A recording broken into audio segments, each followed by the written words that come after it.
Obrigado, Margarete, a todos os presentes.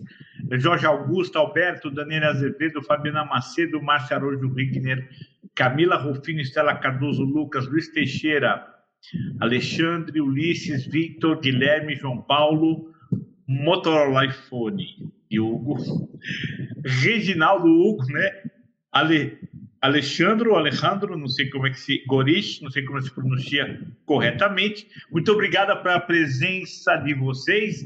A Margarete falou o nome de aula, mas não se assustem, não vai ser uma aula, vai ser só um webinar onde que eu vou passar para vocês o que tem de mais atual em termos da FGV e da Strong no assunto do gerenciamento de aquisições em projetos, que acaba recebendo toda a carga do ESG, a pressão da sustentabilidade. Eu sei o que alguns vão pensar, alguns vão dizer assim, poxa, mas eu escutei dizer que está havendo um movimento de retrocesso do ESG que começou agora nos Estados Unidos e tal.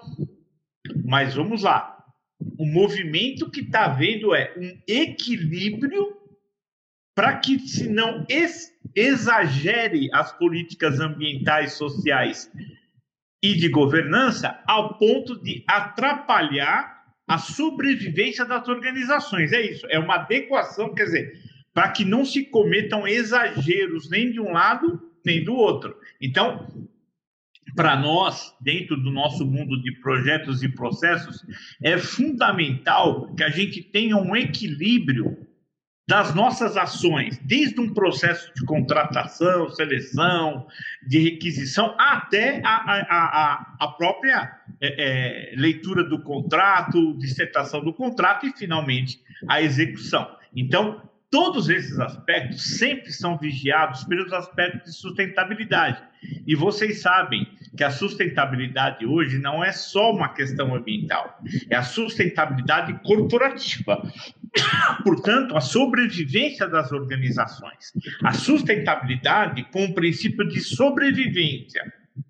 Ninguém quer que nenhuma medida de ESG, de sustentabilidade ou de respeito à diversidade vão contra a saúde da sua companhia. Não, isso é para agregar e alinhar com as missões, visões e estratégias do teu negócio. Então, ele vem para contribuir, não vem para atrapalhar.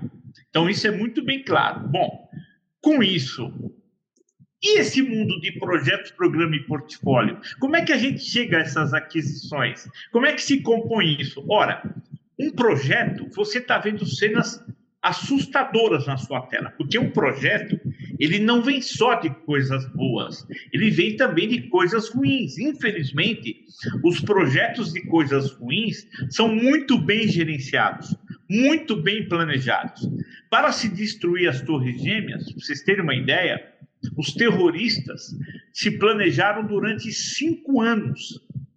Então, minuciosamente planejado, desde uma obra civil comum, como uma casa, um prédio, seja o que for, você também vai perceber minuciosamente as práticas de gerenciamento de projeto dentro dela, porque o projeto é algo temporário, que tem um início, um término, recursos limitados e todo um controle de cronograma.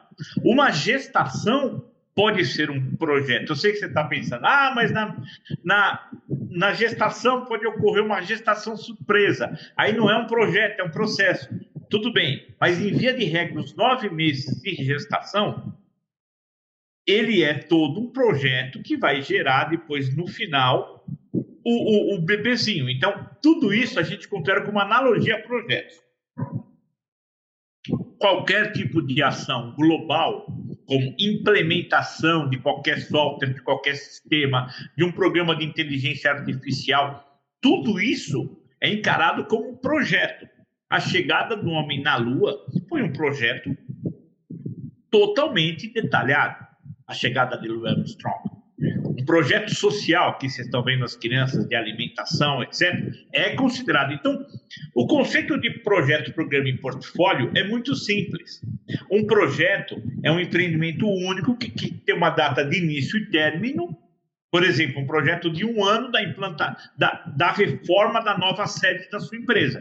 Ele tem 1 ano de duração, a gente geralmente calcula ele em dias, seriam 365 dias, recursos necessários, as áreas de conhecimento, aquisições, que cuida de compras, suprimentos, contratos, é uma dessas áreas, e ao final você tem o produto entregue conforme o cliente contratou. No caso de uma reforma interna da sua empresa, o cliente é a própria área da empresa, ou seja, a própria diretoria dela. Então, isso é considerado um projeto. O que seria um programa? Um programa seria um conjunto de projetos com objetivos similares. Então, vamos dizer que a sua empresa tem o projeto da nova sede, mas, ao mesmo tempo, ela tem o projeto do clube recreativo que vai compor anexo à nova sede. Ora, é um projeto separado da nova sede, porém, ele pertence ao mesmo assunto.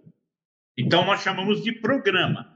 Um programa é quando tem mais de um projeto com o mesmo objetivo. Por exemplo, vamos dizer que o Jorge Augusto Viana, lá na empresa dele, ele tem vários projetos para a melhoria de produtividade da equipe. Ele tem um projeto de melhoria do clima organizacional, ele tem um outro projeto de benefícios flexíveis, um outro projeto de plano de carreira. Todos esses projetos, eles objetivam melhorar a produtividade das equipes do Jorge Augusto Viana. Então, nós temos um programa.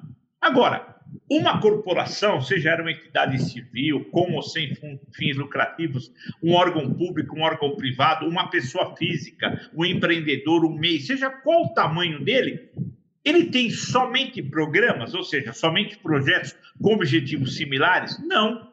Ele tem também outros projetos que não têm a ver com aqueles que ele falou. Então, vamos dizer, o mesmo caso da empresa do Jorge Augusto, tem outros projetos que, por exemplo, o projeto de implantação de um SAP, do módulo de tecnologia. Não tem diretamente ligado ao projeto de produtividade. Eu sei que, filosoficamente falando, tudo está ligado a tudo, ou nada está ligado a nada, ou não. Mas, na prática de projetos, se você tem um projeto de um módulo, de um sistema como SAP, ele não teria ligação direta com o módulo de melhoria da produtividade do funcionário, a não ser que ele fosse específico para melhorar a rentabilidade do funcionário e produtividade. Então, nós temos projetos que estão no mesmo guarda-chuva, que nós chamamos programas, e temos outros projetos que não estão nesse guarda-chuva. Então, a soma desses projetos que estão dentro dos programas, com os demais projetos isolados, nós chamamos de portfólio. Então, como é que é o ciclo de vida tradicional de um projeto e onde entra as aquisições dele? Para você melhor conduzir ele pode ser, por exemplo, dividido em fases. Uma fase 1, que, por exemplo, poderia ser a conceitual, os croquis dele. A fase 2 seria as contratações e treinamentos. A fase 3, por exemplo, a execução propriamente dita dessa reforma. E a fase 4, a conclusão e encerramento. Então, você divide um projeto em fases para mais facilmente gerenciá-lo. Cada fase dela você pode tratar como um mini projeto, você sabe. Lembrando que vocês podem interromper, perguntar, falar a qualquer momento. Diz, olha, na minha empresa tem isso, na minha empresa tem aquilo, ou não tem, ou como é que faz para fazer aquilo? Fique à vontade, isso aqui é totalmente aberto. Bom, se ninguém interrompe, eu vou falando, vocês têm que interromper. E aí, cada fase dessa, a gente pode ter uma entrega. Quer dizer, qual seria a entrega inicial dessa fase aqui? Por exemplo, se é um croquis, o pré-projeto executivo aprovado, um exemplo. Dessa fase aqui, contratação, etc., os contratos assinados. Dessa fase, execução, vistoria da obra terminada. E a fase final, encerramento, seria todo o pós-construção, testes, comissionamento, condicionamento. Isso acontece em qualquer área, no ramo acadêmico, na parte de agronegócios, de petróleo e gás, no sistema portuário, área de transporte e logística, em todos os lugares acontecem essas fases. Ora, uma vez entregue, o Lucas com a palavra. Muito obrigado. Se eu, por acaso, tossir ou espirrar é porque eu tô meio doente, então foi mal aí. Enfim, pelo que você falou em relação a projetos, a estrutura de projetos, Uma guerra, por exemplo, poderia ser considerada um projeto? Não tem exatamente um fim. Então, como que é categorizado? Infelizmente, as batalhas dentro da guerra, sim. Vou te explicar agora. Só um segundinho. Eu vou te explicar agora, Lucas. Olha só, a guerra, por exemplo, quando ela iniciou, eu já vou abrir a tela de novo. Quando ela iniciou, a ideia daquela guerra era para ser um projeto, realmente. Porque o cara falou, não, em 3 anos eu vou dominar essa região. É claro que dentro daquilo, o projeto pode não sair como esperado, né? Que a gente até brinca, fala, esqueceu de combinar com a cavalaria e tal. E aí acaba virando um processo, é o que você está dizendo. Pode ocorrer isso sim. Imagina para as aquisições de um projeto o quanto que seria penoso uma guerra virar um processo. Porque imagina custo de armamento, de manter tropa treinada, de manter logística e deslocamento. Seria realmente um exemplo que você deu de um projeto inicial que virou um processo. Claro, claro que esse está dentro daquele rol, daqueles produtos que eu te disse que são assustadores em projetos do mal, né? Projetos de terrorismo, de roubos, de assaltos, etc. Lucas. Só para finalizar aqui, deixar você continuar. Claro, claro. Então, então, no caso, um exemplo de projeto em uma guerra, pegando aqui o exemplo da Segunda Guerra, por exemplo, um processo seria tipo o cerco a Stalingrado, que não teve data definitiva, não teve fases. Enquanto um projeto seria tipo a Batalha da Normandia, que teve prazo, organização, fases. E desse daí, Recursos, né? Exatamente, trabalhados para aquela invasão. Você pode fazer essa analogia. A gente pode fazer analogias de outra maneira, mas esse pode ser um exemplo que você citou. Pode ser encarado como um processo, porque o primeiro evento que você criou, que você citou, ele não tinha um prazo definido. Então, realmente, agora você vai perceber, Lucas, quando eu te mostrar aqui, a diferença clara entre os dois. Um projeto é constituído de processos para ele funcionar. Cada organização tem a sua quantidade de processos. Então, olha aqui, no final dessas 4 fases, ele vai gerar, no caso que eu estava dando exemplo, que era a reforma da nova sede, ele vai gerar a nova sede funcionando. Então, ele passa a ser um processo, um ato contínuo. Mesma coisa aqui, uma fábrica. Então, você teve um processo para construir uma fábrica e, ao final, essa fábrica vai ter um processo de produção. E aí vira um processo, o produto operando. Mesma coisa, uma plataforma de petróleo. Você teve as fases da execução dela, as jaquetas, os módulos de bombeamento, os módulos de energia, os módulos de acomodação e no final vai gerar a produção do petróleo e claro que vai virar uma rotina, um processo. Agora, olha que interessante, essa linha tênue entre projeto e processo, pode acontecer que durante o processo se lance novos projetos? Claro que pode. Recentemente um cliente meu norte-americano que faz pães especiais. Ele começou quando o McDonald's vem para os países, o McDonald's traz os seus principais fornecedores e depois ele desenvolve fornecedores locais. Nesse caso específico, esse cliente meu era um dos fabricantes de insumos do McDonald's, fazia os pães especiais. E cada vez que o McDonald's jogava uma demanda, agora eu quero pão australiano, ele tinha que desenvolver um projeto para acrescentar na rotina, no procedimento contínuo dele, o tal do pão australiano. Então, nesse momento, ele lançava um projeto para incluir o pão australiano dentro da rotina da fábrica. Virava um projeto.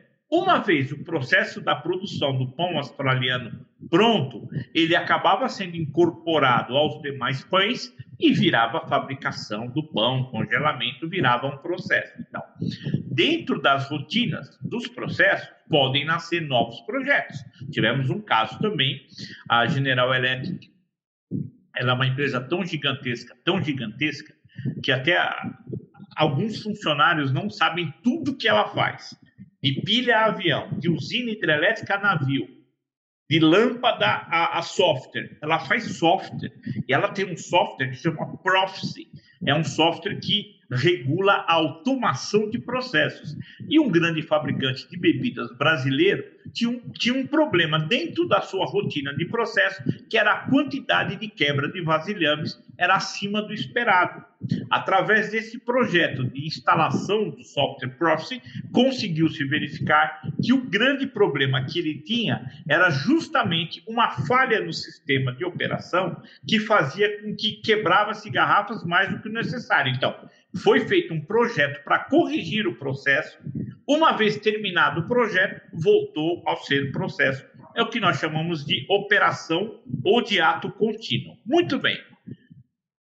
Como é que funciona essa arquitetura organizacional? Então, a gente puxou desde da origem dos projetos, como é que chegou, como é que funciona essa arquitetura organizacional? Não é para vocês assustarem quem não conhece esse infográfico que eu vou colocar agora, inclusive, não esse, o próximo. A linguagem moderna dos projetos é utilizar infográficos. O que é um infográfico? É um conjunto de informações e gráficos, desenhos com informações. Por exemplo, esse slide aqui está te mostrando o relacionamento entre projetos, programas e portfólio.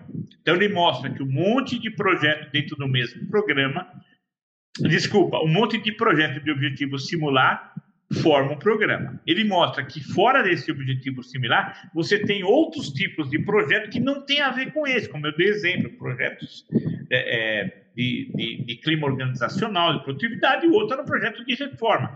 Mas a soma dos dois gera um portfólio, portanto, a totalidade dos projetos e programas de uma organização. Então, esse conjunto de projetos com objetivo agrupado para facilitar o gerenciamento eficaz e atender, então, esses objetivos, nós chamaremos de portfólio. Agora eu vou dar uma parada aqui, vou te mostrar um negócio, e vou parar um pouquinho para não gerar nenhum tipo de medo. Olha essa situação aqui. O que eu quero mostrar para vocês, dentro das aquisições, esse exemplo, essa quantidade de projetos, programas e portfólio. Ora, cada organização pode ter as suas práticas de projeto. Por exemplo, a autoridade do Porto de Santos pode ter as suas práticas de projeto. Foram clientes nossos pela Deloitte no projeto de modernização dos portos brasileiros. Eles tinham dentro da autoridade do Porto os seus processos de gerenciamento de projetos. Então, nós trouxemos os da Deloitte, que são ingleses, fizemos um alinhamento com o que eles já tinham e fomos ajudá-los na melhoria e modernização dos portos brasileiros. Então, vamos lá. Dentro desse rol enorme de boas práticas de projetos, você pode ter boas práticas da ISO, do COBIT, do PRISM, do PSM, do PMI, Project Management Institute, da IPMA, que é a Organização de Projetos, que é coincidentemente essa IPMA, eu sou diretor da Regional Sudeste, São Paulo, né? Que é a International Project Management Associate, ela é a organização de projeto mais antiga do mundo. Ela foi fundada na Áustria, em Viena, em 1965, e o PMI, 4 anos depois, foi fundado nos Estados Unidos, em 1969. Praticamente, a IPMA traz a história das boas práticas europeias e o PMI traz no histórico as boas práticas americanas. Mas você tem a APM, Associação de Project Manager, você tem o Prince2, você tem o Portfolio Manager, ou seja, você tem várias práticas, o Prince2, Prince2, você tem várias práticas de projeto no mundo. O que eu quero te dizer é que não existe uma prática certa e errada, é um conjunto de boas práticas que fazem bem a tua organização, que faz sentido para você, tanto como trabalhador, pessoa física, como empresa. Ou seja, é muito comum alguém dizer, não, eu tenho as minhas práticas de projeto da Siemens. Claro, a Siemens, por tanta história que ela tem no mercado corporativo, ela tem as suas práticas de projeto. A da Siemens é baseada nas boas práticas da IPMA. Mas ela pode ter a sua organização, ela pode ter o seu conjunto de boas práticas. A própria FGV, ela tem um conjunto de boas práticas deve viver. Ela utiliza todos esses. Por exemplo, numa aula, a gente mostra práticas internacionais, a gente mostra práticas nacionais, práticas do PMI, da IPMA, do IPA, ou seja, a gente mostra para que você escolha quais práticas fazem sentido para o seu negócio. De repente, o que faz sentido para o Eduardo Mariano pode não fazer sentido para o Rigner, por exemplo, pelo negócio dele. Então, todas essas práticas. Então, aqui você vê, tudo que está em azul são as práticas de gerenciamento de projetos. Tudo que está em verde são as práticas de gerenciamento de programa. E tudo que está em laranja são as grandes práticas de gerenciamento de portfólio. Então, portfólio é um conjunto de programas e projetos. Um programa é um conjunto de projetos que tem o mesmo objetivo ou objetivo similar.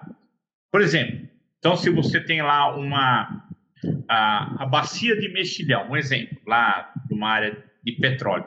Todos aqueles projetos que estão na bacia de Mexilhão fazem parte do programa Mexilhão. É assim que funciona.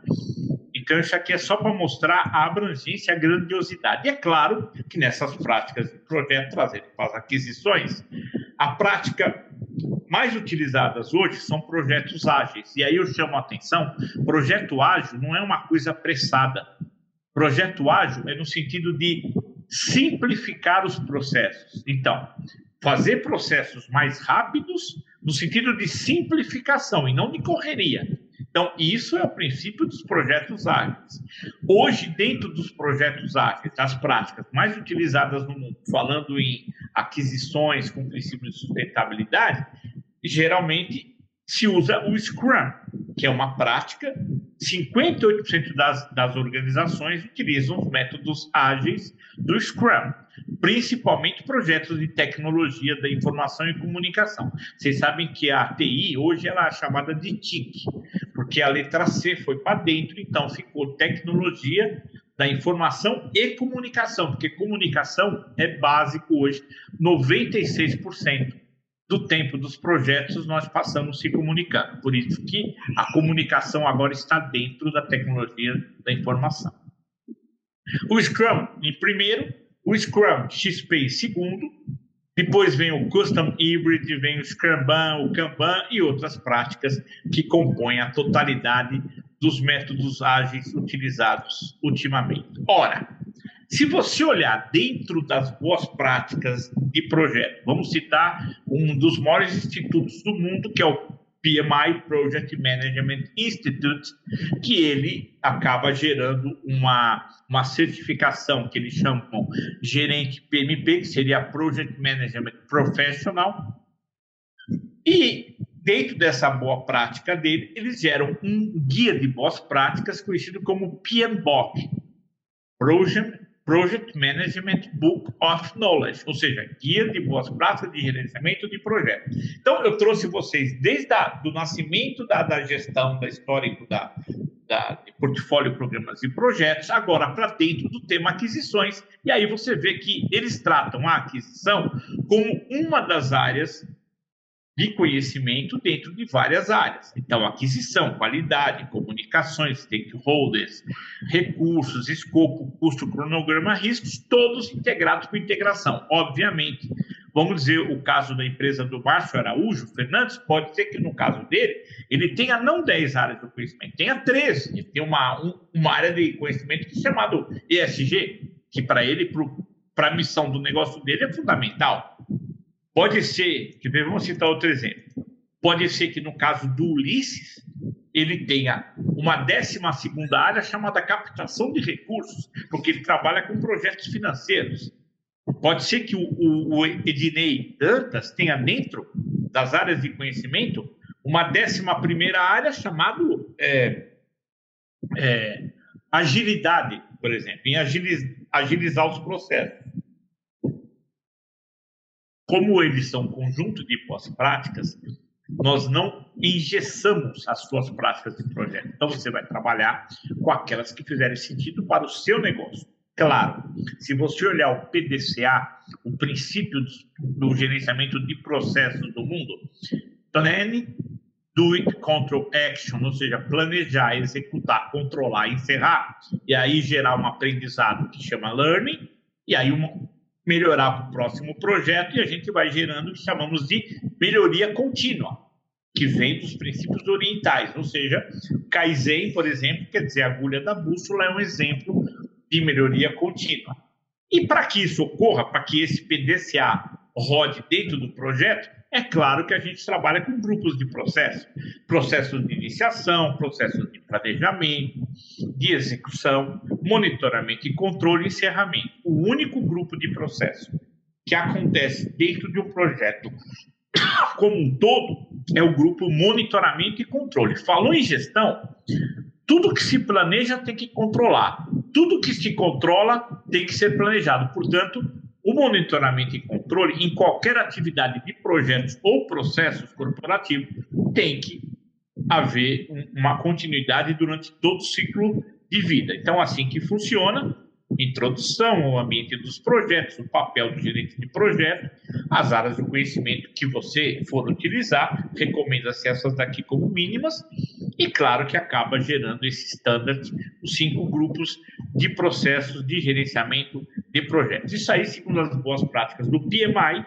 que é uma instituição norte-americana, e que ela tem como tradição utilizar as boas práticas de projetos norte-americanos. Ora, mas eu tinha falado da IPMA, que é a principal, a primeira, na verdade ela é uma moça, é a IPMA, não o IPMA. Então ela é a primeira associação de projetos do mundo, foi criado em Viena, na Áustria, em 65, enquanto o PMI foi criado nos Estados Unidos em 69.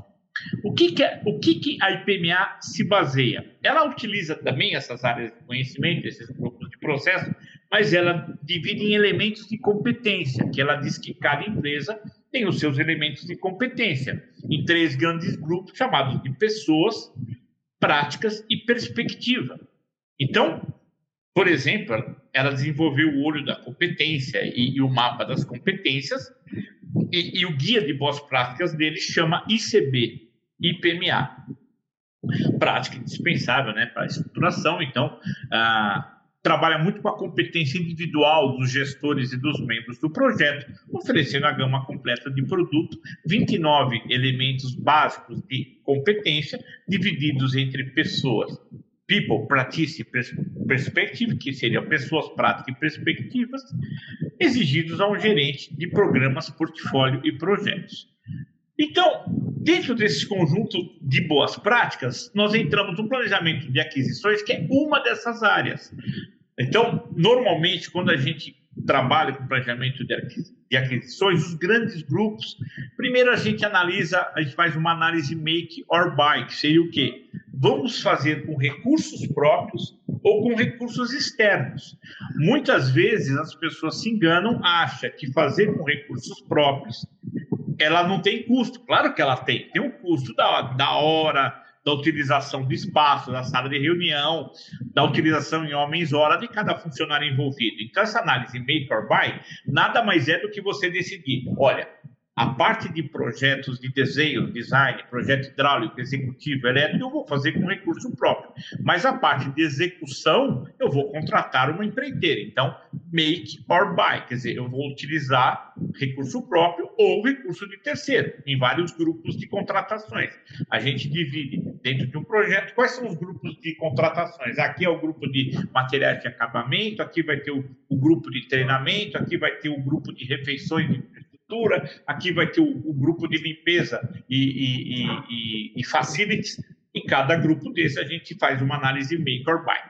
O make or buy também tem uma variante do buy, que é o lease, quer dizer, você não precisa necessariamente comprar ou contratar, você pode alugar. Então, make or buy, dentro do buy tem a possibilidade de lease. Então, você tem lá uma usina hidrelétrica, você pode chegar à conclusão que pagar hotel para 50 engenheiros é muita coisa, você vai montar uma república, você vai ou comprar ou alugar ou fazer o leasing de um imóvel para que esses engenheiros tenham uma moradia, fica mais econômico do que contratar 50 mensalidades de hotel todo mês, né? Então, é assim que a gente faz, e chama república, e fica mais econômico, etc.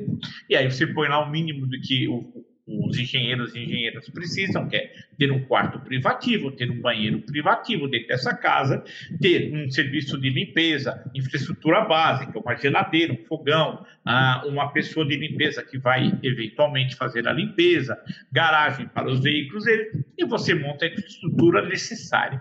Em seguida, se elabora todo o planejamento das declarações de trabalho. Declaração de trabalho é exatamente o que você quer do contratado, tanto dessa parte interna quanto do externo.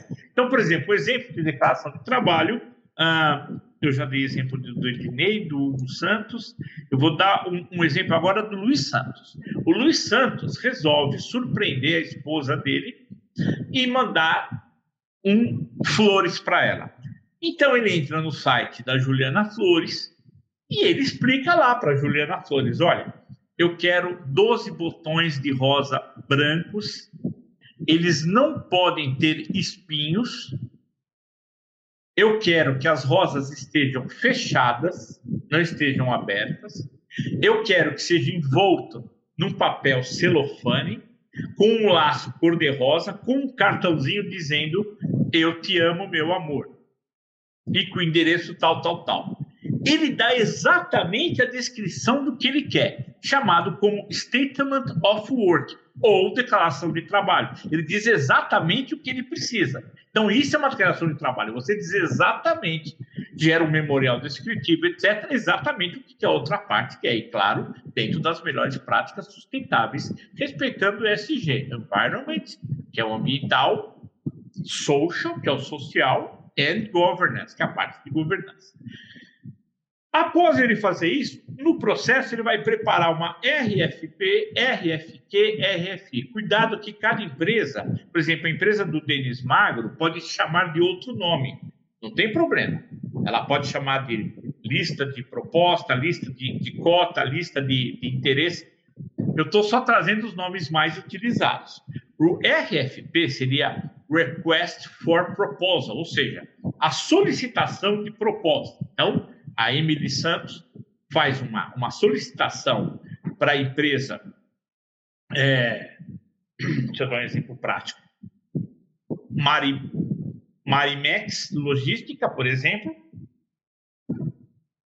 de que ela precisa de uma proposta de prestação de serviço para estacionamento do seu pátio de containers.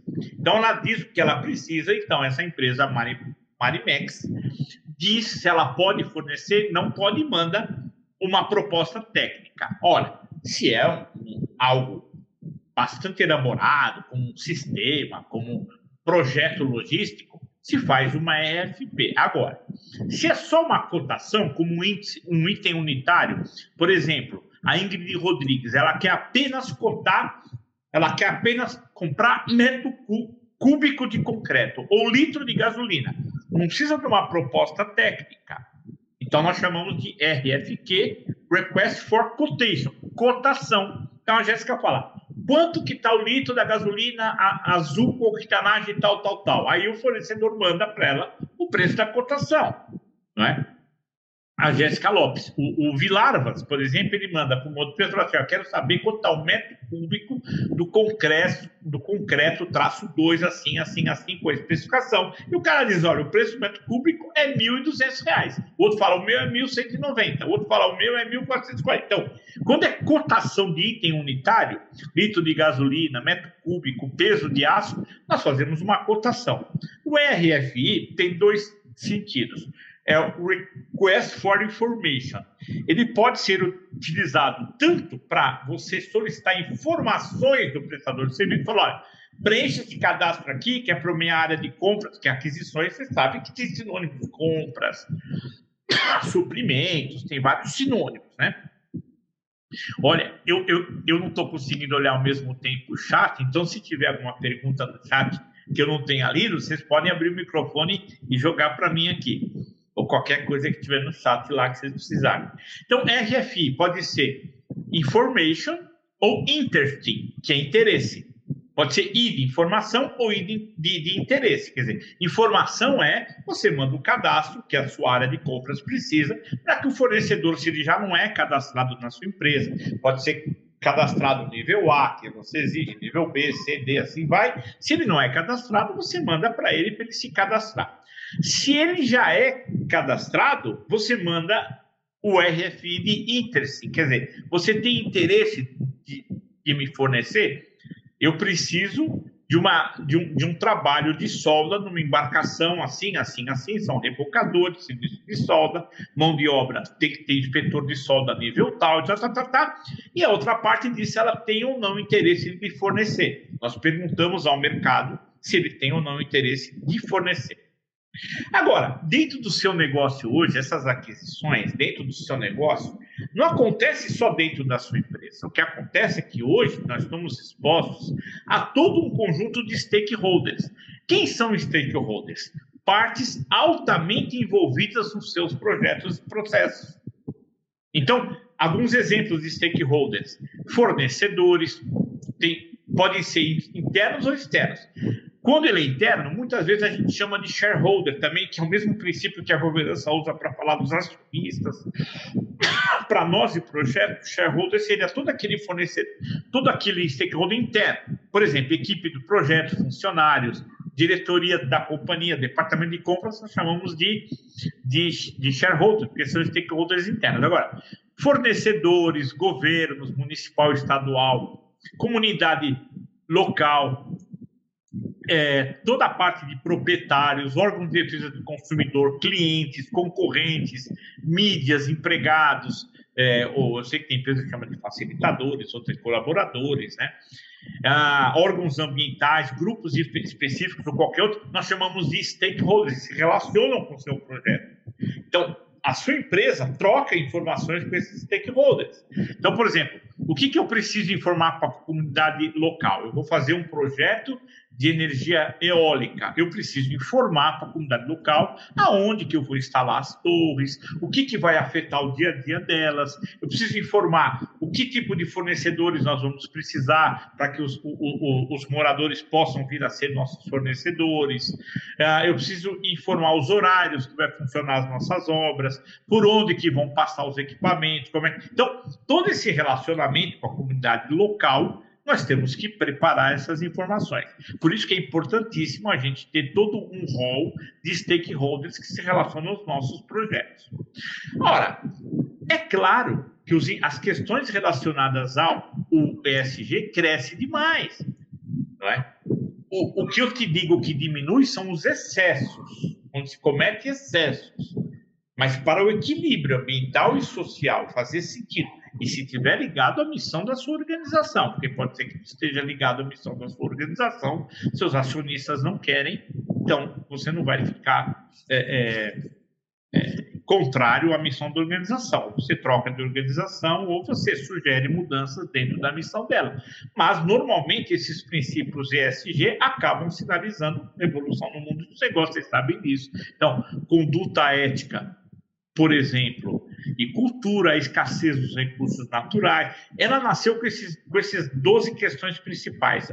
Claro que cada organização, cada poder público adequa à sua realidade. Então, as mudanças climáticas, as questões de poluição ambiental, perda de biodiversidade, relações trabalhistas, questões de diversidade e inclusão, questões de saúde e segurança, questões de conflitos sociais, todas essas questões envolvendo a gestão da cadeia de fornecimento, que aí totalmente ligado ao que nós estamos falando das aquisições, todas as questões voltadas às questões de reputação, que está ligado à governança da sua organização, ou seja, a reputação corporativa dela, todas as questões voltadas à gestão de crises, a questão de cultura e atuação dos órgãos de governança, a sua estrutura, a remuneração dos administradores e todas as questões envolvidas com o compliance e a integridade da organização, e acaba gerando, então, aqui é só um exemplo de como que pode ser gerado dentro de cada ambiente desse ESG, exemplo de indicadores para você ter suas métricas de acompanhamento. Por exemplo, em governança, você pode gerar um indicador de direitos acionistas, já vou atender o Lucas, gestão de riscos, transparência fiscal, anticorrupção, questões ambientais, indicadores de poluição, uso de recursos, pegada ambiental e mudança climática, e nas questões sociais, questões de saúde, indicadores de saúde e segurança, responsabilidade com os clientes e impacto nas comunidades. Lucas, com a palavra. Você, com base na sua análise, avalia que a situação atual, com toda essa situação com ESG e algumas pessoas atuando de maneira mais extremista, poderia acabar simbolizando que ela se tornou meio datada, talvez uma reforma seja necessária, ou você não vê essa necessidade? Espera aí que eu já vou explicar, Lucas. Olha só. Qualquer tipo de excesso, é porque assim, cada contexto é um contexto. Não é? Dentro de uma organização, pode realmente acontecer de as práticas ambientais e sociais estiverem além dos limites para o equilíbrio da organização. Se a organização detectar isso junto com as suas equipes, com a sociedade, e perceber que realmente está acima dos limites, nesse momento agora existe uma discussão dessa no governo federal, por exemplo, entre o presidente da República e a ministra do Meio Ambiente. Na visão do presidente, o órgão ambiental está atrapalhando a execução de alguns projetos. Na visão da ministra, não. Ela disse, não estou atrapalhando. Então, o governo federal, já que é dentro deles o problema, tem que discutir com a ministra e achar um ponto em comum onde se preserve a natureza, a sociedade e a governança, mantenha o ESG, mas ao mesmo tempo não provoque danos financeiros para a organização do projeto e para os beneficiários do projeto. Então, esse ponto de equilíbrio, somente as organizações é que podem discutir dentro delas. O que eu sou contra, aí sim você tem razão, é quando se comete excessos, ou com, como é que eu falaria isso? Práticas somente políticas, com politicagem, ele faz uma propaganda que ele conserva o gramado, então diz que ele é uma empresa ambiental e, na verdade, sabemos que ele joga dejetos nos rios e nos mares, então, que chamam de greenwashing, ou seja, fingir que está fazendo uma ação ambiental,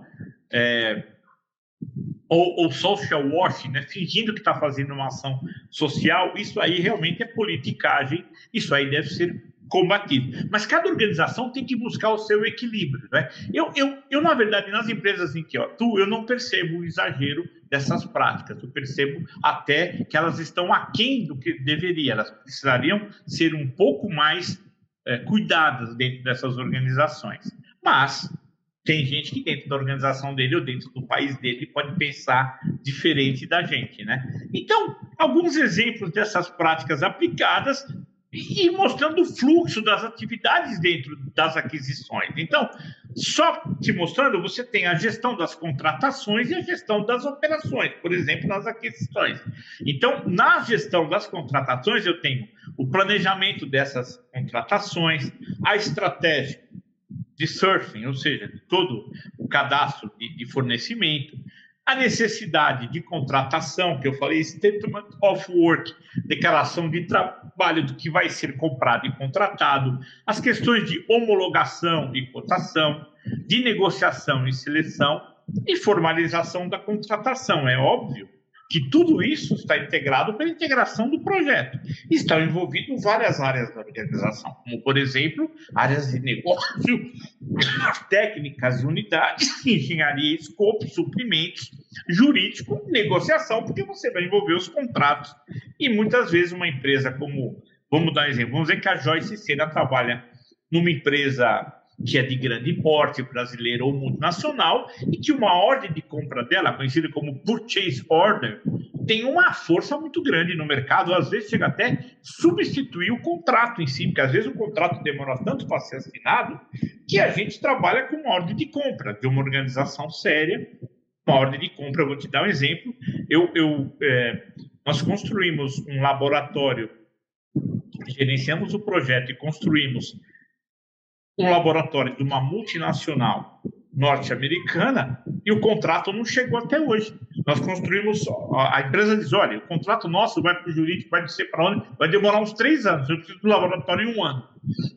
Vocês querem fazer ou não? Nós aceitamos fazer com uma ordem de compra, porque esse ordem, onde na ordem de compra ele colocava, olha, eu vou pagar tanto cada vez que você entregar cada fase, isso aqui eu vou pagar para você na fase 4, as medições vão ser SSS, estava dentro do instrumento ordem de compra. No Brasil tem a questão jurídica do tácito e do implícito. Não necessariamente o contrato é o ideal. Seria ideal você ter um contrato, mas para quem não tem um contrato e tem uma promessa de compra, como uma ordem de compra, ou até num caso menor, num caso de pessoa física, um simples e-mail que você mande, um WhatsApp que você mande para o seu pedreiro, você já está assumindo uma contratação. Se você falou, Mané, pode começar segunda-feira, já vou depositar o Pix de 500 pau para você, tal, aquilo já é uma ordem de compra. Quem tem que provar que não é você na justiça, mas você contratou o Manuel, você já marcou com ele para ele começar a obra, então você já está devendo dinheiro para ele. Isso é o que nós chamamos de tácito implícito. Então, às vezes, com um instrumento de uma simples ordem de compra, a gente faz a função de um contrato. O ideal é ter um contrato. Né? E na gestão da operação, podemos chamar aqui em aquisições do pós-compra, se teria o start desse pós-compra, ficou pronto aquilo o projeto que você se propôs. Então, as requisições, os transportes, os players que vão trabalhar a gestão dos players, receber e pagar, contas a pagar, contas e receber, o processual passa a ser gestão da operação. Fornecedor, transportadora, financeiro, controlador, e é claro que você tem áreas de apoio e suporte, você tem áreas logísticas e você tem controladoria e financeiro. Esse infográfico aqui, conjunto de informações e desenhos, que mostra um exemplo de um fluxo de atividades em aquisições. Como é que a gente organizaria essas aquisições? Por exemplo, nós falamos se você começaria com planejamento, análise make or buy, em seguida você geraria um mapa das aquisições. Quais são os grupos que você comprar? Eu vou comprar esquadrias, eu vou comprar pisos, eu vou comprar elevadores. Cada grupo de compra que você vai comprar, você geraria então um mapa dessas aquisições e vai disparar o seu plano de gerenciamento. Em seguida, para cada grupo desse que você estipulou que vai comprar ou vai utilizar em projeto, dentro dos princípios da sustentabilidade, você vai, obviamente, planejar cada contratação dela. Então, uma estrutura analítica de projeto, uma WBS Work Breakdown Structure dessa contratação tipicamente feita, o registro desses riscos, quais riscos estão envolvidos nessa contratação? A declaração de trabalho, ou seja, vamos pegar aqui o exemplo elevadores, né? Então, declaração de trabalho. O que realmente você quer? Eu quero 6 elevadores para transportar X pessoas por minuto, elevadores com esse nível de acabamento, com aço inox, assim. Você vai dizer exatamente o que você quer, para o fornecedor poder negociar com você. Uma vez solicitado ao mercado, você vai ter os seus critérios de avaliação de fornecedores. Vai ser mais pelo preço? Vai ser mais pela técnica, pela qualidade, ou vai ser um meio termo entre preço e qualidade? Você vai estabelecer, vai gerar os documentos de contratação, ordens de compra, statement of work, declarações de trabalho, modelos de contrato e, finalmente, assinar os seus contratos. Então, como é que funcionaria isso? Vamos dar exemplo dos riscos, não é? O risco é um evento incerto que, se ele ocorrer, pode impactar o projeto de forma positiva ou negativa. Então, esse risco envolve os principais stakeholders, partes altamente envolvidas nos seus projetos. Reduz a probabilidade de que o projeto tenha surpresas, claro, porque você vai planejar os riscos, você faz um cruzamento de alto e baixo dentro de impacto e probabilidade. Então, vamos dar um exemplo que o Gil Aguiar vai fazer o planejamento das aquisições do projeto dele, e ele vai fazer uma conta rápida entre probabilidade e impacto. Vamos dizer que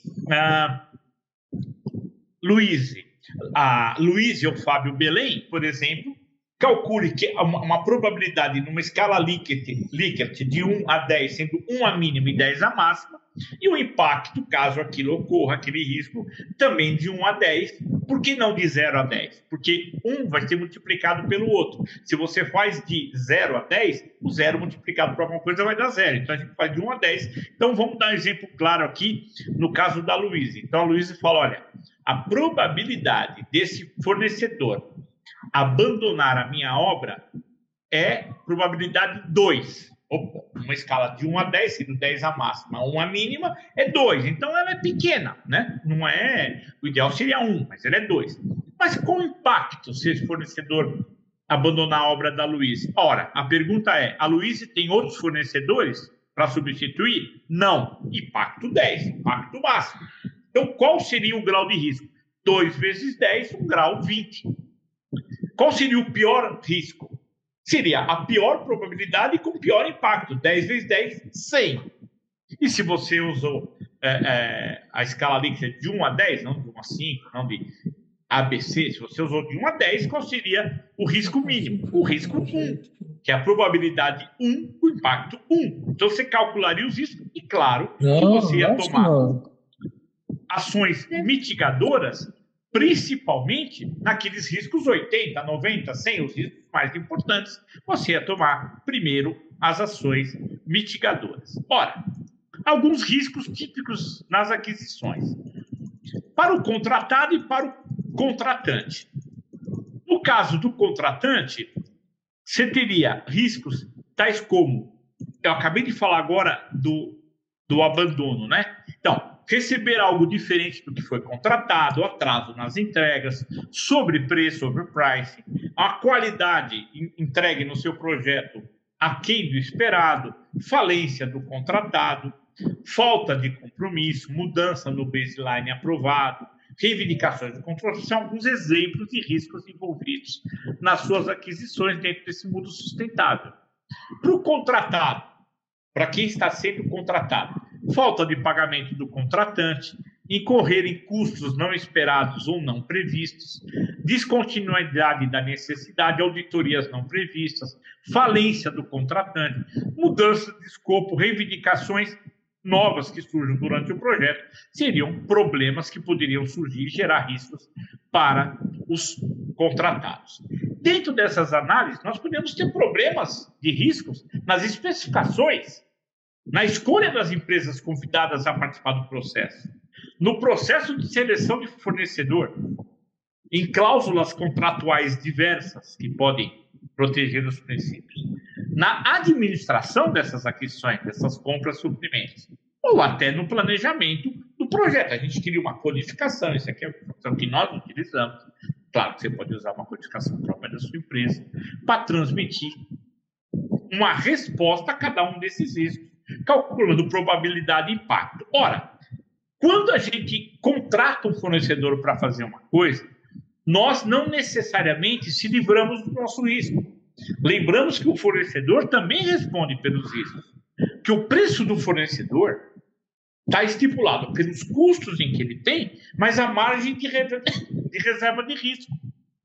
E aí vem o lucro dos impostos. Então, quando a gente está transferindo riscos para algum fornecedor, Douglas, pode ser que a gente esteja transferindo e aumentando o preço das coisas, é claro.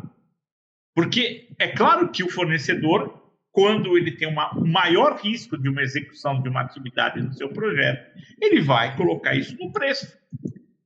Então, aqui só um exemplo, né? O pessoal de engenharia que gosta da... Eu sou engenheiro de produção, né? Então o pessoal da engenharia, eu fui conselheiro do CREA há 6 anos, o pessoal gosta das fórmulas. Então, só mostrando aqui que quando você recebe várias propostas de empresa, você pode determinar o fator de ponderação, se é mais voltado ao índice de preço ou mais voltado ao índice técnico. Ora, é um projeto de grande risco aeroespacial, é claro que o índice técnico vai ser muito maior que o preço. É um projeto mais simples, de um treinamento onde vai se fazer uma apostila, etc. Claro que o índice técnico é menor e o índice preço passa a ser mais preponderante. Então, por exemplo, um fator de ponderação 5 quer dizer de 1 a 10, quer dizer que você é equilibrado entre a importância do preço e a importância da qualidade do serviço.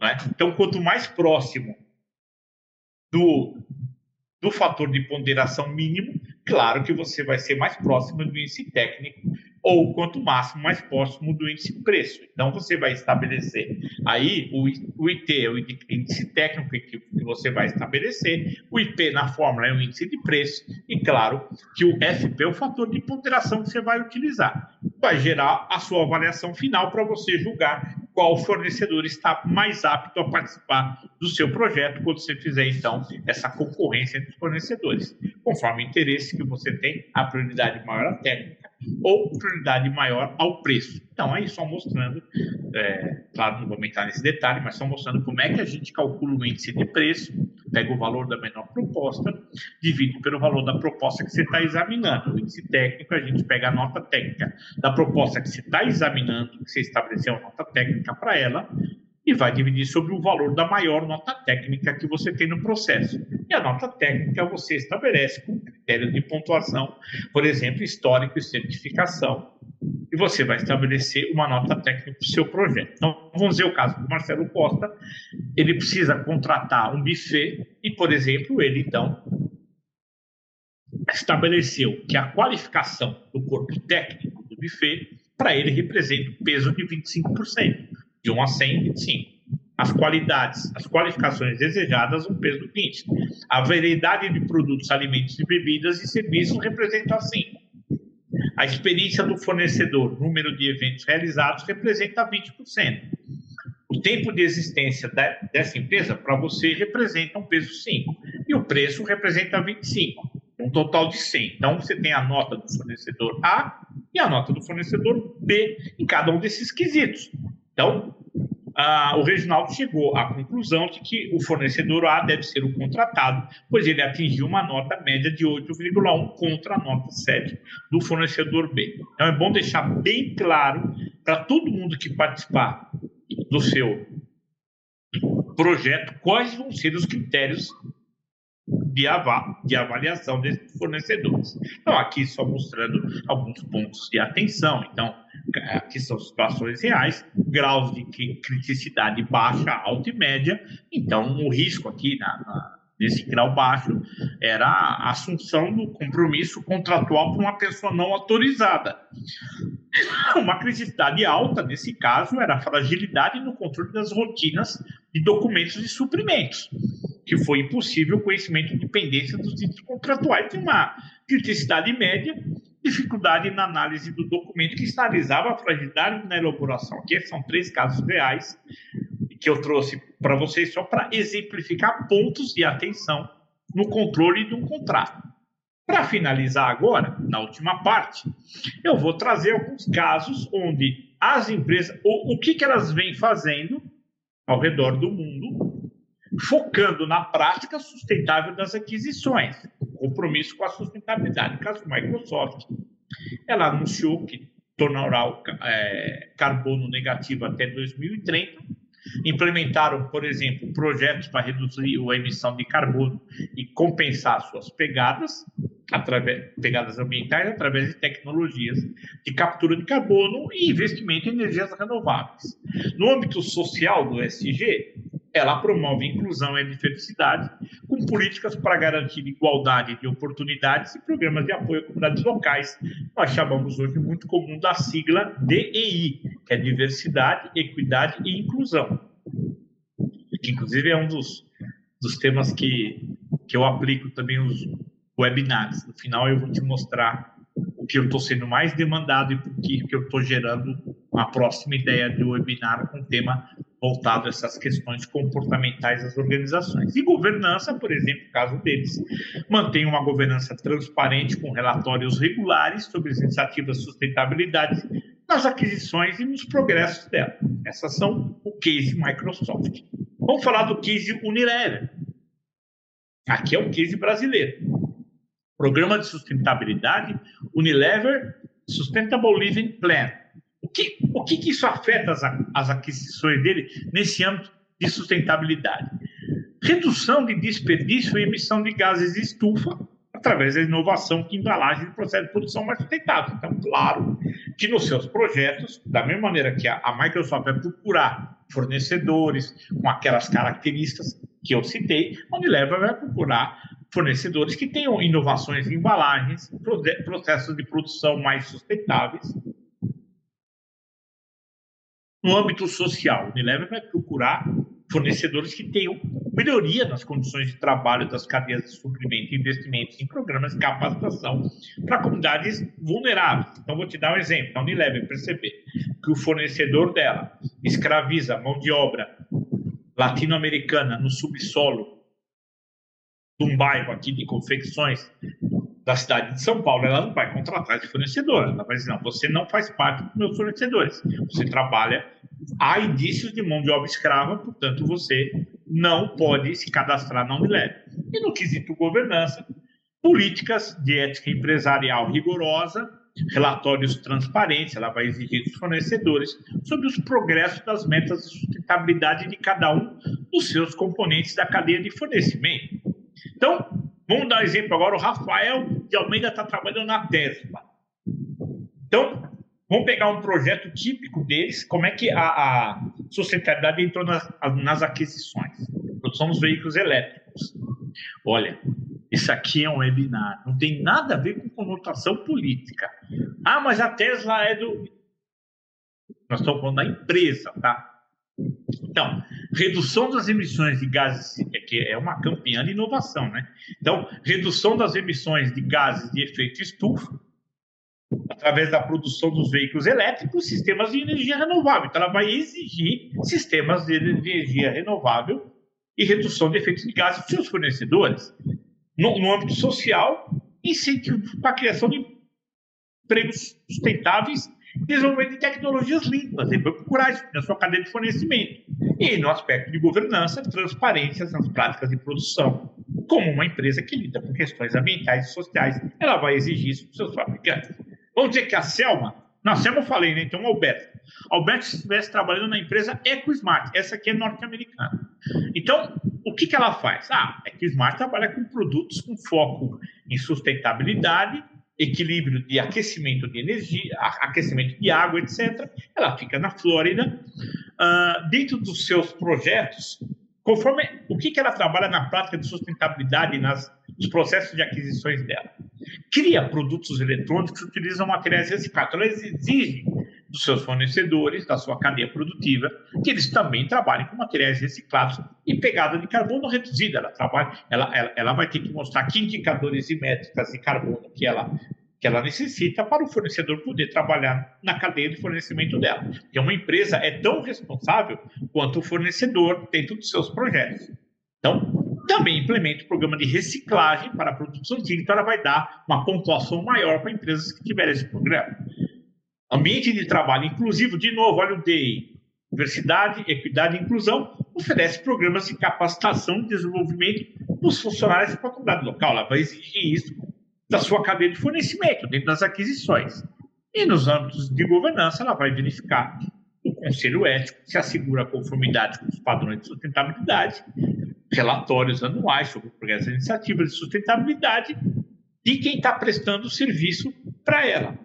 Então, na sequência, o Green Building, que é uma empresa de construção inglesa, trabalha também...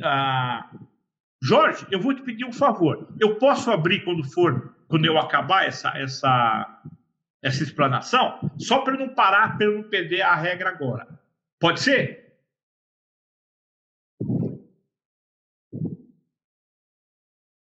Obrigado, Jorge. Eu já vou abrir para você, Jorge Viana. Então, a Green Building trabalha em Austrália, Inglaterra, etc. É uma empresa que trabalha com edifícios sustentáveis. Então, o que ela exige dos seus fornecedores? Materiais de construção sustentáveis, técnicas que minimizam o impacto ambiental dos projetos, sistema de energia eficiente. Ela vai exigir isso também dos seus fornecedores. Exigir que eles tenham condições de trabalho seguras e justas e a que apoiem programas comunitários de desenvolvimento urbano e sustentável. Ela vai exigir que, na governança, eles tenham políticas rigorosas para garantir a transparência nos aspectos do projeto e auditorias, para assegurar a conformidade com os padrões sustentáveis das aquisições. O headquarter dela é no Reino Unido, em Rochester. E acho que é o último caso, a Urban Fresh Growing Places, que é aquela empresa que trabalha fortemente com as fazendas urbanas. Muito interessante o trabalho dela, focada em produção de alimentos orgânicos sustentáveis. O que ela exige? Técnicas de cultivo que preservam solo e água, como hidroponia, compostagem orgânicos. Promove as questões de segurança alimentar, cria empregos na comunidade e fornece educação sobre práticas de alimentos saudáveis. E na questão da governança, a Urban Fresh é transparente, com relatórios regulares sobre as suas práticas de cultivo, impacto ambiental, e engaja a comunidade em projetos, processos e projetos de decisão. Com isso, por exemplo, eu acho interessante, né? Mesmo para quem não é religioso, eu acho interessante que, na visão da empresa, ela cita Mateus 5, 13 e 16. Ela cita isso dentro da visão dela. Somos agentes de sal e luz de mudanças no mundo. O sal realça o sabor dos alimentos e preserva. Queremos tornar nossa comunidade melhor do que encontramos e manter o bem em nossa vizinhança, assim como a luz expulsa a escuridão. Queremos levar esperança e comunidades desafiadas. Eu não estou pregando aqui, mas isso é o princípio de Mateus 5, 13 e 16 que ela utiliza. Agora, para fazer encerramento, eu queria escutar o Jorge Viana. O Jorge Viana tinha pedido a palavra e eu acabei cortando ele. Desculpa, Jorge. Não, sem problema, mestre. Pelo que eu entendi aí, posso estar errado, mas assim, na ISO, quando uma empresa pega a certificação ISO, ela não é que ela fique obrigada, mas ela tem que dar preferência a empresas que sejam certificadas. Essa parte toda aí de ESG também é assim? Na verdade, só se ela é listada em Bolsa de Valores, numa classificação alta da Bolsa de Valores, aí sim que ela é obrigada a ter na sua cadeia de fornecimento empresas que trabalham com os mesmos princípios de ESG. Se ela não for listada, ela não tem que obrigar o fornecedor a seguir aqueles princípios. Só se ela tiver uma classificação dentro da Bolsa de Valores como empresas listadas no primeiro grupo. Aí sim ela tem que prestar conta de todas essas atividades em ESG e exigir também dos seus fornecedores a prestação de contas. Mas se ela não for listada, se ela, por exemplo, não é uma empresa de capital aberto, ela não tem uma obrigação perante os seus relatórios de mostrar isso. Mas ela pode dar preferência, né? Deve, agora você falou tudo, Jorge Viana.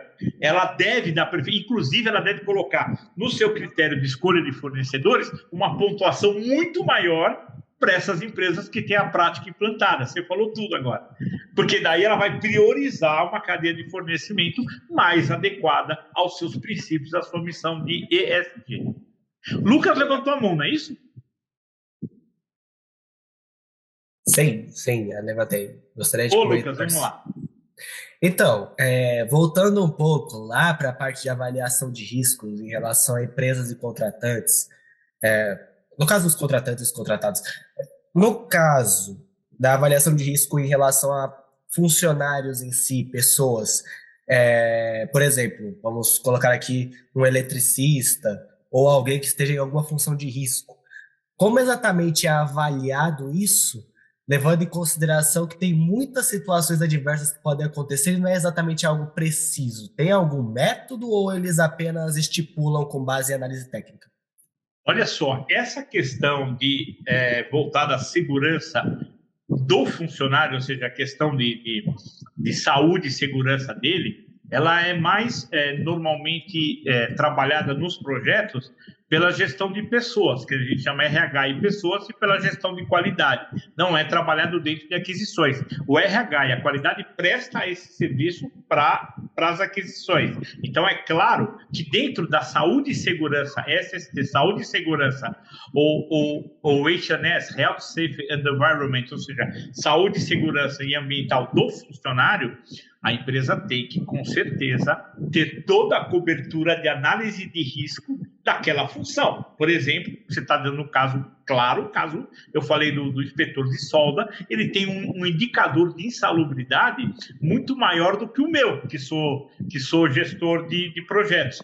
Então, é claro que ele tem que ter uma quantidade a cobertura de segurança, de saúde dele, temos de EPIs, de situações de riscos, de equipamentos, tem que ser muito maior do que o meu trabalho, que eu tenho muito menos risco do que ele. Ele precisa ter mais atenção do que eu da parte de saúde e segurança operacional. Então, claro que ele vai ser levado um inspetor de solda, um operador de solda, ele vai ter muito mais atenção, ele vai significar um grau de risco muito maior para a saúde dele do que a minha função. E aí a empresa, dentro das suas áreas de gestão de pessoas, qualidade, ela vai ter que trabalhar esses itens. Eu vou fazer um encerramento agora e vou deixar aberto para as perguntas e colocação. Então, benefícios principais para a sociedade dessas práticas de aquisições sustentáveis. Preservação do meio ambiente, reduz o consumo de recursos naturais, emissão de gases de efeito estufa, por exemplo, alguns exemplos, poluição e geração de resíduos. Para a questão social, promoção da justiça social, respeito aos direitos humanos, promoção da igualdade e da inclusão, geração de empregos dignos e de apoio a comunidades locais, práticas consequentes dos benefícios para a sociedade dessas práticas sustentáveis dentro das aquisições.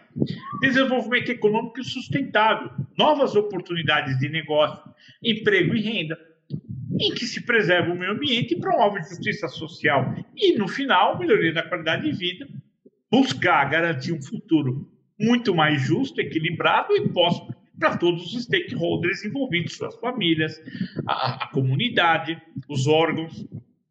Então, qual seria o top list, se eu tivesse que elaborar um top list? A sustentabilidade é fundamental, tanto para o sucesso dos projetos, quanto o bem-estar da sociedade. Adotar essas práticas sustentáveis, fazendo um resumo, nas aquisições, pode reduzir riscos, otimizar custos, inovar, fortalecer a sua imagem e assim conseguir captar mais recursos e mais investimentos, melhorar o relacionamento com stakeholders, contribuir para a preservação do meio ambiente, promoção da justiça social, desenvolvimento econômico sustentável. Também é importante, top list 3, que os participantes, todos nós aqui, eu, vocês, todos que participaram, a equipe da Strong, a gente reflita que a sustentabilidade não é apenas um custo, e sim um investimento estratégico, ela não é um problema. E que ela pode gerar benefícios para as empresas, para a sociedade e para o planeta, que aderindo a essas práticas, os cidadãos também estão contribuindo para um futuro mais justo, equilibrado e sustentável para todos. Então, para a gente fazer o encerramento do evento e deixar aberto aí, aqui eu só simbolizei um projeto em todas as suas fases de aquisições. Nesse caso aqui foi a duplicação da rodovia Raposo Tavares. Aqui eu estou mostrando quadro a quadro, na época que a gente atuou lá, mostrando todos os grupos de aquisições, os canteiros, os locais, tudo que a gente trabalhava, mas claro que nós temos que hoje trazer práticas sustentáveis para todos esses processos. Por que é importante esse evento? E por que as dicas do William Glasser para você continuar? Eu estou estudando, eu não paro de estudar. Ela falou, sou PhD, tenho doutorado, 2 mestrados. Não, eu não paro, não. Pra você ter uma ideia, eu me inscrevi, acabei de ganhar uma bolsa de estudo que eu concorri aí durante um ano. Eu vou começar agora, segunda-feira, dia 24, trabalhando um curso de imersão completa em inteligência artificial LLM, para mim poder aplicar isso nas boas práticas de projetos e processos. Vou ficar trabalhando integralmente das 8 da manhã às 6 da tarde, durante 4 meses ininterruptos, a partir da segunda-feira próxima agora. Então, a gente não pode parar de se aprimorar. Lendo, grava 10%, escutando 20%, só vendo e observando 30%. Ver e ouvir, porque ouvir e escutar é diferente. Você pode estar ouvindo, mas não está escutando com atenção, porque está com dor, com incômodo, no trânsito, ou com uma preocupação, com uma dívida. 70% quando você discute com os outros. Então, se amanhã você levar esses temas e discutir com as suas equipes, com a família, com seus colegas, você vai chegar a um grau de absorção 70%. 80% quando você faz. Então, escreve, interpreta, traduz, expressa, revisa, identifica, comunica, amplia, chega aos 80%. O ideal é quando você treina alguém. Então, vamos dar exemplo. Se o Danilo Ferreira, o Thiago Costa, amanhã treinar alguém da equipe deles, ou dos fornecedores, ou da empresa, ou da família, ou negócio próprio, se ele treinar alguém com esses conteúdos que ele está desenvolvendo, ele chega aos 95% do grau de absorção. Então, William Glasser, dentro daquele material professor Coruja, ele mostra dentro desse estudo dele que o ideal seria a gente ensinar os outros, treinar funcionários, stakeholders, fornecedores, parceiros, até concorrentes. Tem projetos em que recentemente, aí nós estamos falando com a Strong, recentemente, uns anos atrás, 2 concorrentes enormes de logística se uniram para poder melhorar os acessos de chegada ao Porto de Santos. Concorrentes ferrenhos. Então, somos concorrentes pelo mercado, mas somos parceiros quando precisa. Né? Bom, isso aqui é só para mostrar alguns dos livros que eu produzo, apostilas e tal. Esse aqui é interessante porque ele é um livro onde eu e o Agriberto, que é coordenador da FGV, é um manual mostrando como se implantar o ESG e a governança, quer dizer, a governança está dentro do ESG, mas como implantar isso tudo dentro de uma estrutura organizacional, desde uma pequena empresa até uma grande corporação pública, privada. É um manual interessante, né? Governança ESG, estrutura organizacional, e o outro que eu destaco, tem outras produções, mas esses 2 eu destaco mais, os métodos ágeis, quando eu mostrei sprints de experiências práticas, mostrando que a agilidade não é pressa, e sim simplificação de projetos e processos. Então, é uma outra recomendação também, o nosso livro Métodos Ágeis, que foi idealizado pela Marcela Castro, pelo André Parcauí, também coordenador nosso da FGV, o Parcauí, conhecido como Barca, e que eu tenho um capítulo voltado à questão do compliance, dos métodos ágeis dentro do segmento do compliance. O que eu falei para vocês, que eu recomendo, que é um tema que eu tô recebendo muita demanda, são esses temas de origem comportamental, que eu estou cada vez estudando mais. Por exemplo, segurança psicológica, questões de bem-estar, as questões de empatia, DI, diversidade, né, equidade e inclusão, conectividade, propósito, agilidade, comunicação aberta, comunicação não violenta, o CNV.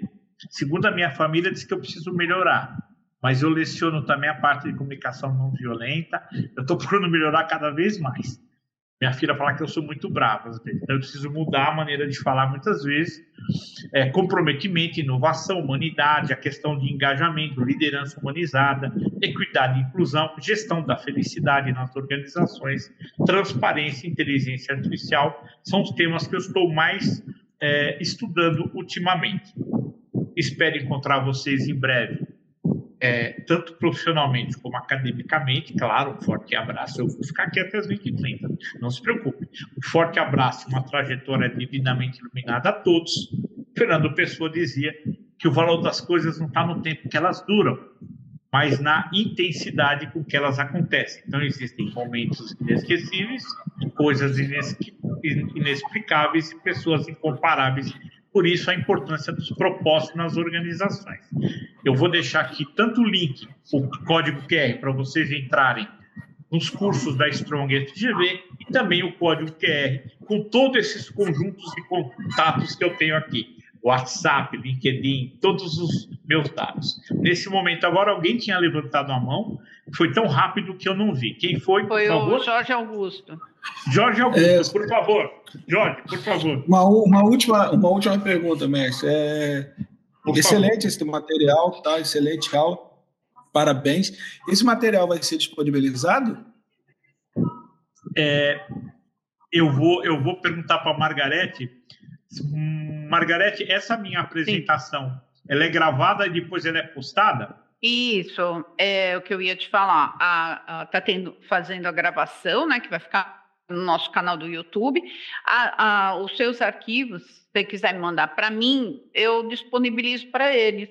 Então, Jorge, eu vou fazer isso dentro de 30 minutos. Eu vou mandar os arquivos para a Margarete, e a partir de amanhã ela pode distribuir para vocês, porque vocês vão receber o certificado, aí já recebe o kit de arquivos todos também. Pode deixar que eu mando. Excelente ideia, Jorge. Olha, eu faço a mesma coisa que você. A primeira coisa que eu pergunto no evento é: eu vou ficar com esse material? Você tem toda a razão. Perfeito. É bom para consulta, né? Claro, sim, claro. Não, é muita coisa passando rápido e tem que prestar atenção no que você está falando. É bom a gente ter esse material para recorrer.